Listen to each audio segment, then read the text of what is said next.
Welcome to the Direct Line, powered by 10Bet. I'm Nico Gritsiotis. We're back out at Randkiesfontein Training Centre, where today we'll be chatting to the man that handles the whole operation here out at the North Rand Training Centre. His name is Msizi Kubeka, and he tells us about his life history as well as what he does here at Randkiesfontein. Also, on Nico's notebook, we'll have a look at a couple of issues coming up at the end of the show.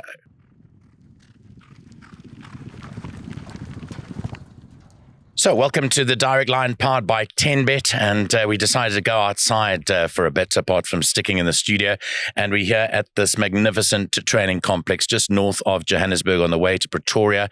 It's the Randkiesfontein North Rand Training Centre, and the man that joins me as my special guest on this episode is Msizi Kubeka, who is the track manager, the general manager of the training complex here at Randkiesfontein, and it's my great pleasure to meet you, one, and to come and interview two. So welcome to the show, Msizi. Well, thank you, Nico. Thank you for coming to visit us. I think it's going to be a special one. Well, you told me a moment ago that you actually live on the premises as well, which I think comes with the territory, but this is a remarkable training establishment, and we'll go through your history as well and how you got to this point. But it really is a gem in terms of, the trainers always speak very highly of this complex. It is. And we take great pride whenever we wake up in the morning and we do our morning routines. So it's one of those special places that we have. I think this one and Summerveld are very special to racing. And you've worked at both. You grew up in KwaZulu-Natal in Durban, not far actually from Gravel Racecourse. And you were telling me a little bit earlier, as a young child, you used to walk past saying there's serious business that goes on behind these gates. Yeah, so I used to always wonder when I was walking past, coming from school, walking home, what exactly is happening here? I used to see pictures of horses on the outside and just wonder, what's happening here? I've always been a curious mind. So there's always been that. But I never really knew what was happening inside until, obviously, I got to start working there. And you went to university also in KwaZulu-Natal. And what did you study and why did you study that? So I studied horticulture. I went to DUT in Durban, studied horticulture, and I've always had a passion for plants.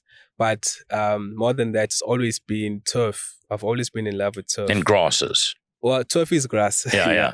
So yeah, I've always been in love with turf. Even when I was studying, I used to say to my friends, I'm going to specialize in turf.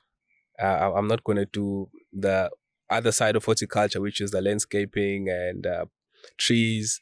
I'm going to focus on turf. And that would normally, if you're going to study that, gravitate you to some sort of sport, because sports fields require turf. That's correct. Correct. So there were two for me. The first one was obviously soccer. Soccer is huge in South Africa. Yeah.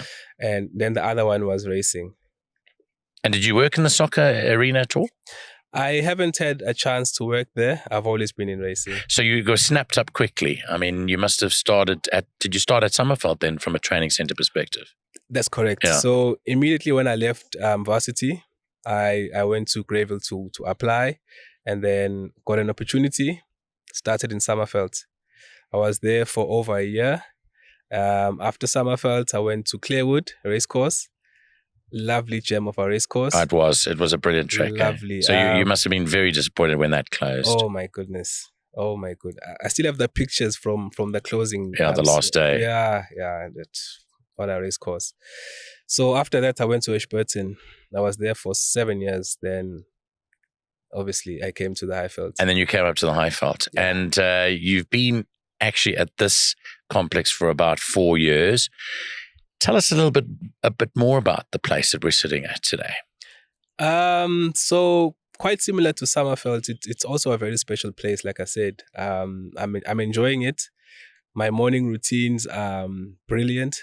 The staff I work with are awesome guys, energetic guys. The trainers we have, very open trainers. We have a good relationship. We work well. So there are issues here and there, obviously, but for the most part, lovely place to be. You've got world-class trainers here. I specifically mention a guy like Michael de Kock, who's now working through his son here, Matthew. I mean, they have trained horses from this very complex to win in places like Dubai, Qatar. They've gone Hong Kong. They've won races all over the world. Horses trained right behind us here. So how important is it for you to establish and forge those relationships with all the trainers that are tenants here? Yeah, no, that's a pillar. It's one of the key pillars in doing this job. We need to have very good relationships and very open relationship with the trainers. We do have very high standards here, and they are very aware of those standards. So whenever there's an issue, you need to be open and say, guys, we have this and this and this and this. Then we have that conversation and we make sure things keep going. Whatever happens, the show goes on. How many different training tracks do we have? So explain, because there's turf and there's other trains. So how many different training surfaces do you have here? And are they always open, or are they open at certain times? Just give us the routine. So we have one grass track that we have. We open it up for gallops on a Tuesday, on a Thursday, and on a Saturday. The Thursday is for special gallops. We call them special gallops. That's for our feature runners. Then we have pens on a Wednesday. Then we have 3 centrals. Pens, just stop there. Pens are where the jockey club or the NHA need to make sure that horses can enter the stalls. They're trial periods for these horses to be able to enter the stalls. So you do that right here. That's correct. Yeah. That's correct. Every Wednesday we do that, yeah. And then we have 3 sand tracks. We got what we call a beach track. We got a red track, and we got a top track. What's the difference between the 3? It's how we prepare the surfaces. So you would have what we call a heavy track, a medium track, and then a fast track. So it's basically how you prepare the surfaces. For trainers who want to work their horses in a heavy track, they would use the heavy track. If they want to do some light work, we've got the top track and we've got the medium track in between. It's just how you prepare them. So, Msisi, we were getting on to the fact of you as the head of this establishment now, I'm sure, are keen to record or to look at the stats of the Ryan Kiesfontein-based horses.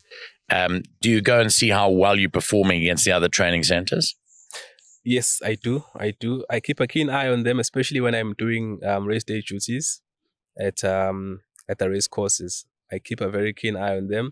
I'm very excited because for the most part, we win a majority of the races. So yeah, it's quite an experience to be involved in. You mentioned the rainfall here, which obviously has an adverse effect. Sometimes it can rain pretty heavily, especially now we're going into the rainy season. You'd obviously have to close the tracks and tell people they can't use the tracks when they're not usable. So what level does that get to? I mean, before you actually say, well, look, guys, you can't use these tracks because they're not raceable. Yeah, so it depends on the amount of rainfall we receive. So like I said, if it does rain in the morning, I'm the first person on the tracks. I have a look. You look at the track and if there's water sitting on the track, for the most part, there's nothing we can do. But if it rains well, then I just tell the guys, look, this is what we have. You guys will decide. So the trainers will decide either to go clockwise or anti-clockwise. So if you're going anti-clockwise, it's what they normally do after rainfall. That's where they do their slow work, just cantering around. It depends trainer to trainer, but I normally tell them, guys, this is what we have at the moment. So mentioning just a moment ago about Ryan Kiesfontein as a training center, you're in charge of here, but you do other duties. You mentioned that you do race day duties. What does that entail? So race day duties, basically, it's just to be at the race course and to not oversee, but assist with all the racing that happens on the day. You assist the NHA with whatever they need. If there's any changes on the cards, you make sure you communicate those changes. Do you enjoy that part of it? Yeah, very much so. Very much so. There's a challenging part to it. If there's rainfall or lightning, then you have to make decisions. Yeah. You have to consult with jockeys and trainers and other stakeholders. So there's that part, but for the most part, we enjoy it very much. And you get to work at what I class as one of the best race courses in the world, Turffontein Racecourse. It really is a fantastic place. No, it is. It's one of those key pillars of our racing community. You must be proud to be part of the South African racing industry, as I am. What are your projections for the future of our sport? Well, I'm still quite young in the sport, so I'm still learning more. I think I could still learn a lot more. What I do know at the moment, it's amazing, but yeah, there's a lot to learn. I think we could still do more as a racing. I'm trying to look for the word region, if I may put it that way. There's a lot we could still achieve. What do you mean to get people to the race course? Yeah, to get people to the race course, because it seems like racing is shrinking. Because like when I started, we had Clarewood, we had Scottsville, we had Turffontein. I think at that time we still had Newmarket in Gosforth Park. So there were a lot more race courses. There were a lot more race courses, but at the moment it feels like it's shrinking. So I think we could do more to get back to the glory days. Absolutely. Well, I just wanted to commend you for a job extremely well done here. This is up the road for me because I live quite close by, but it's always a great pleasure to come here and to see. I mean, there's one other question I wanted to ask you. Years ago, this used to be the scene, and you weren't around at that stage, of several family fun days, which you used to have here, which were like mock race meetings, which I remember vividly because I commentated a few of them. Do you think that would interest people in racing more? I mean, it's in the north of Joburg. It would attract a different audience. You'd be prepared to host that as the main guy here? I've heard about that before, and they told me it was lovely days. The problem we have now is that we've had our Eskom, because remember we have Eskom servitude running alongside the track. Yeah, all these power lines. So all the pylons are preventing us from having some of those days. Is that from a security safety point of view? It's just from an operational point of view. Yeah. So that would prevent it. Yeah, so it's one of the stumbling blocks that we have at the moment. Absolutely. Yeah. But it's something that we are looking forward to trying, but it's just that big stumbling block that we have at the moment. Well, I hope it comes to fruition and we solve those problems, because it really is a wonderful establishment. Just one final thing. I said that was the last question, but we're sitting just outside the clubhouse here.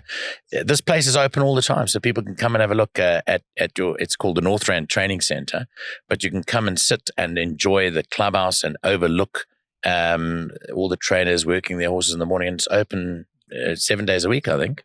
Yeah, so it's open 6 days a week. 6 days a week. On a Monday, they take a break. But right. Aside from that, you can come through in the morning, have your breakfast, have your lunch, and yeah, lovely scenery. Lovely scenery. Well, we look forward to meeting up with you again soon. Thanks for being our special guest on the Direct Line powered by 10Bet. Great speaking to you, Msizi. Thank you for having me.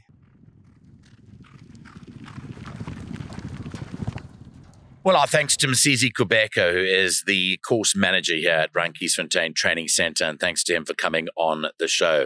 In Nico's notebook today, we'll have a look at the upcoming Cape Fillies Guineas betting, which is taking shape with Golden Palm, the Eastern Cape Raider, quoted as the favourite. Reet Petite is an up-and-coming horse from the Crawford stable that certainly has big designs on winning this Group 1 event. And then Princess of Gaul has also been coming along the right way. If you're looking further down, there's a horse called Kukenhof, who I think might have an outstanding each-way chance too. So maybe look out for those horses in the first Group 1 of the Cape Town summer season.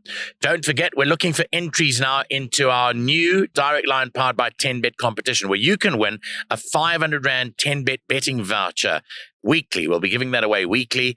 And the interesting thing, is going to be very exciting. So we're asking you to join by just sending your name and your telephone number to this email address. Send it through to the Direct Line SA, that's one word, the Direct Line SA @gmail.com. And we'll get back in touch with you, where you'll appear on the podcast and you'll come up against me in a competition not to be missed. That will end off the Direct Line powered by 10Bet for this week. We're out here at the North Rand Training Complex out in Midrand. Thanks very much for joining us. We'll see you next week again. Bye-bye.